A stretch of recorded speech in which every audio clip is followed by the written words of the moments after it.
En route pour la guerre froide, nous allons étudier comment, entre 1945 et 1947, Américains et Soviétiques sont passés de l'alliance à la défiance. Mais vous allez le voir avec ce petit module, le premier d'une série de 6, eh bien, la fin de la Seconde Guerre mondiale n'a pas rimé immédiatement avec la guerre froide.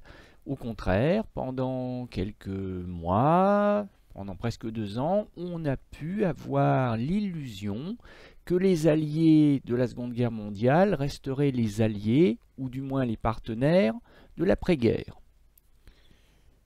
Module 1, les derniers feux de la Grande Alliance.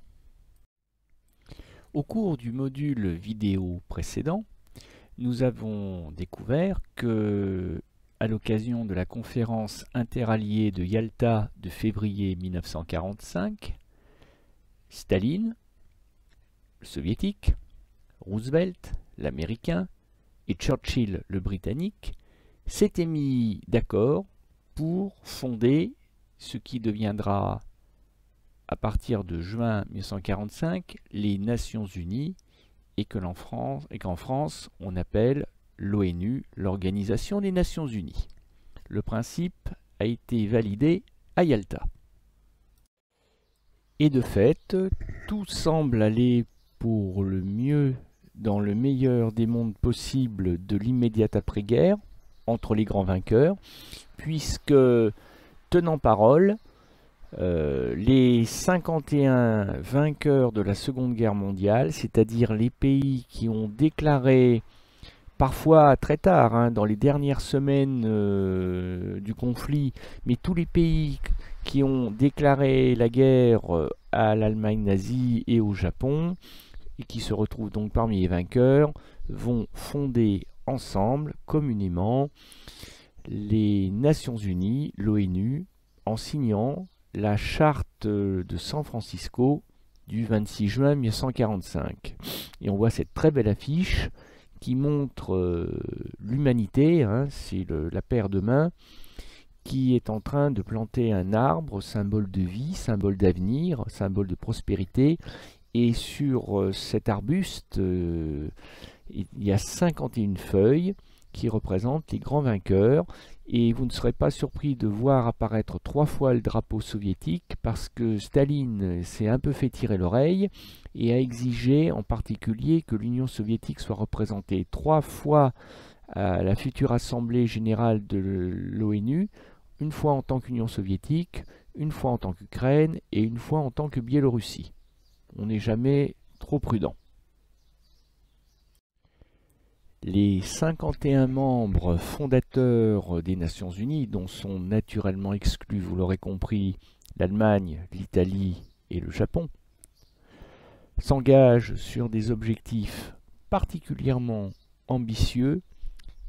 Ambitieux, vous allez voir pourquoi, parce qu'ils sont difficiles à tenir, et ambitieux parce qu'ils se veulent à l'échelle de la planète, comme le montre d'ailleurs le logo, le drapeau des Nations Unies, avec le planisphère entouré par la couronne de laurier, et oui, qui rappelle la victoire, encore une fois, des grands vainqueurs fondateurs de l'ONU sur le fascisme, le nazisme et le militarisme japonais.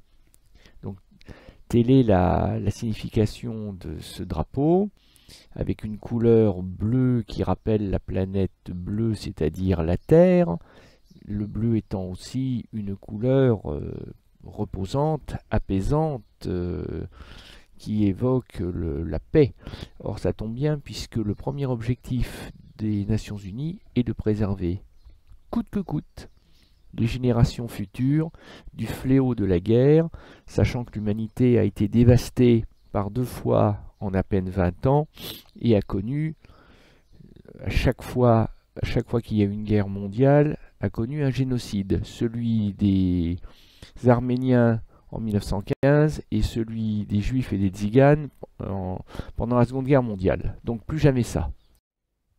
les grands vainqueurs de la Seconde Guerre mondiale, qui sont donc aussi les fondateurs des Nations Unies, ont retenu les leçons du passé et ont retenu les raisons de l'échec cuisant de la Société des Nations, fondée par le traité de Versailles de 1919, mais qui avait été incapable, cette Société des Nations, d'empêcher le déclenchement de la Seconde Guerre mondiale.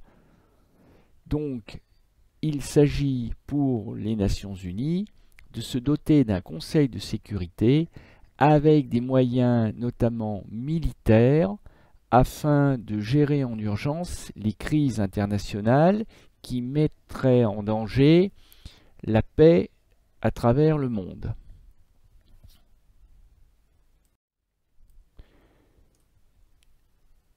Il existe 5 grandes puissances fondatrices des Nations Unies, donc sans surprise la superpuissance américaine, la superpuissance soviétique, mais aussi les 2 autres grands vainqueurs en Europe que sont le Royaume-Uni et la France. Ajoutons à cela la Chine, celle de Chiang Kai-shek, et nous obtenons les 5 grands vainqueurs de la Seconde Guerre mondiale en 1945, les 5 grands membres fondateurs de l'ONU. Et ces 5 grands membres fondateurs disposent d'un double privilège. D'abord, ce sont des membres permanents du Conseil de sécurité. Et ensuite, ils disposent d'un privilège qu'on appelle le droit de veto, sur lequel je vais revenir dans un instant. Alors, aujourd'hui, le Conseil de sécurité de l'ONU a été un peu élargi. Il compte 15 membres, dont 10 qui sont élus pour 2 ans. Et c'était le cas, l'image vous présente la composition du Conseil de sécurité de l'ONU au 1er janvier 2013. Et parmi les 10 membres, on voit l'Allemagne, parce que l'Allemagne, depuis, a été pardonnée. L'Allemagne a été intégrée à l'ONU, aux Nations Unies. Et comme vous pouvez le voir, elle a même accédé au poste de membre non permanent du Conseil de sécurité de l'ONU. Ce Conseil de sécurité de l'ONU, qui siège à New York, est compétent pour intervenir sur les sujets liés à la paix et à la sécurité internationale. Autrement dit, dès qu'une guerre éclate, dès que des tensions graves apparaissent, il se réunit. Et alors, là où il a plus de pouvoir que la Société des Nations, c'est que des membres de l'ONU peuvent mettre à sa disposition des forces combattantes, autrement dit des forces armées, parce que, oui, des fois pour faire la paix, il faut obliger un agresseur à cesser la guerre, et pour forcer un agresseur à cesser la guerre, il faut parfois lui faire la guerre. Autrement dit, pour obtenir la paix, il faut parfois faire la guerre. Oui, c'est la grande leçon de la Seconde Guerre mondiale. Et donc, le Conseil de sécurité de l'ONU possède des forces militaires qui lui sont confiées en cas de besoin, temporairement, par les États membres volontaires des Nations Unies. Et il peut aussi, ce Conseil de sécurité de l'ONU, envoyer des militaires pour des opérations de maintien de la paix. Donc là, il ne s'agit plus de troupes combattantes, il s'agit de troupes d'interposition. C'est-à-dire que comme un arbitre sur un ring de boxe, eh bien, ces casques bleus, puisque c'est comme ça qu'on va les appeler, s'interposent entre les différents belligérants pour empêcher la reprise ou la poursuite d'une guerre. Et enfin, les décisions du Conseil de sécurité de l'ONU s'appellent des résolutions. Elles ont en théorie un caractère obligatoire pour ses membres. Mais les 5 États membres permanents du Conseil de sécurité se sont arrogés un privilège, à nul autre pareil, c'est celui de disposer d'un droit de veto qui leur permet de bloquer, à elles toutes seules, l'adoption d'une résolution. C'est-à-dire que si un pays non membre refuse de voter la résolution, tant pis, il est contre, mais ça n'empêchera pas nécessairement la résolution d'être adoptée. Mais il suffit qu'un des 5 États membres permanents, donc je rappelle, les États-Unis, l'Union soviétique, le Royaume-Uni, la France ou la Chine, si un de ces membres pose son veto, eh bien, quand bien même les autres membres seraient tous à l'unanimité favorables à la résolution, cette résolution ne verra jamais le jour. Et comme vous pouvez le voir, la France a relativement peu abusé de son droit de veto, mais par exemple l'Union soviétique, mais aussi les États-Unis, l'ont très très largement utilisé, ce qui a contribué d'ailleurs, malheureusement, à rendre les Nations Unies, l'ONU, totalement impuissantes pour résoudre des crises majeures, comme la guerre civile en Syrie récemment. Et logiquement, ces mêmes membres s'engagent à proclamer à nouveau leur foi dans les droits fondamentaux de l'homme, dans l'égalité de droits des hommes et des femmes, ainsi que des nations grandes et petites. Il est intéressant de voir que cette fois-ci, quand on parle des droits de l'homme, on ne parle pas que des droits des mâles, du genre de l'espèce masculine, on évoque aussi l'égalité homme-femme. C'est un progrès pour la moitié de l'humanité. Et de fait, le 10 décembre 1948 est proclamée la Déclaration universelle des droits de l'homme, que l'on a pris l'habitude en France d'appeler la DUDH, et qui n'est finalement qu'une version planétaire, enrichie, contemporaine, de la Déclaration des droits de l'homme et du citoyen de la Révolution française de 1789, la fameuse DDHC. Et d'ailleurs, c'est pas un hasard, puisque des juristes français ont travaillé pour les Nations Unies à la rédaction de la DUDH, qui s'inspire donc du texte de la DDHC. On peut dire que la déclaration de l'ONU des droits de l'homme est un peu la fille de la déclaration des droits de l'homme et du citoyen de la France. En ce qui concerne l'égalité entre les nations grandes et petites, eh bien, cela veut dire que dès qu'un pays d'Afrique ou d'Asie accédera à l'indépendance, quand bien même ce pays sera pauvre, quand bien même ce pays sera jeune, il sera autorisé à intégrer l'Organisation des Nations Unies, et une fois représenté par un ambassadeur à l'Assemblée générale des Nations Unies, eh bien, la voix de ce pays sera en théorie, à l'Assemblée générale, égale à celle des plus grandes nations de la planète. Autrement dit, la voix du Pérou, la voix du Cameroun ou la voix de la Malaisie ne vaudront ni plus ni moins que celle des États-Unis ou de l'Union soviétique. Ça, c'est la théorie.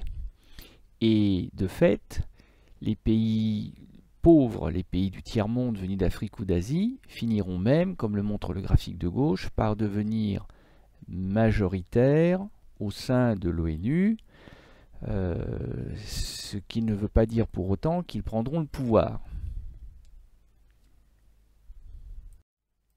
Et afin de favoriser l'égalité sociale et économique entre les nations, ceci également afin de favoriser les droits et libertés de l'homme, mais aussi afin d'éviter les guerres, parce que finalement tout est lié, eh bien les Nations Unies s'engagent à favoriser le progrès social et instaurer de meilleures conditions de vie dans une liberté plus grande, ce qui implique de fait la solidarité entre les pays riches et les pays pauvres.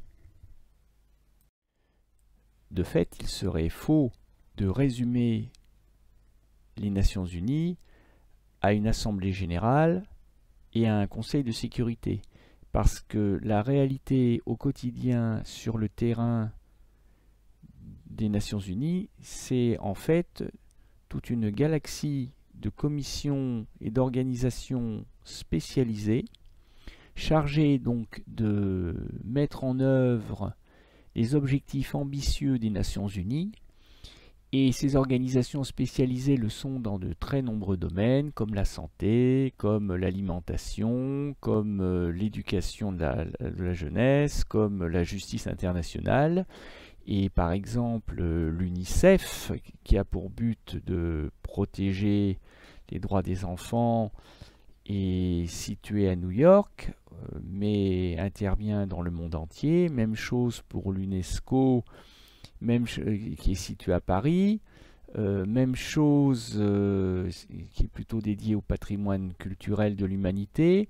Même chose pour la Food and Agricultural Organization, la FAO, qui est chargée de lutter contre les famines en permettant aux agriculteurs pauvres d'accéder à des moyens de production qui leur permettront de mieux cultiver et de mieux nourrir les populations. FAO qui est située à Rome, etc., etc. Sans parler de l'OMS, l'Organisation mondiale de la santé, chargée de prévenir les épidémies et les pandémies, et dont le siège est situé à Genève. Afin d'éviter les guerres, les Nations Unies s'engagent naturellement à tout faire pour privilégier le dialogue, mais aussi le droit international et la justice internationale. Et c'est à ce titre, la justice internationale, le droit international, que les hauts dignitaires nazis faits prisonniers à la fin de la Seconde Guerre mondiale par les Alliés seront jugés lors d'un retentissant procès, le procès de Nuremberg, dont nous parlerons dans le module vidéo à venir. C'est tout pour aujourd'hui.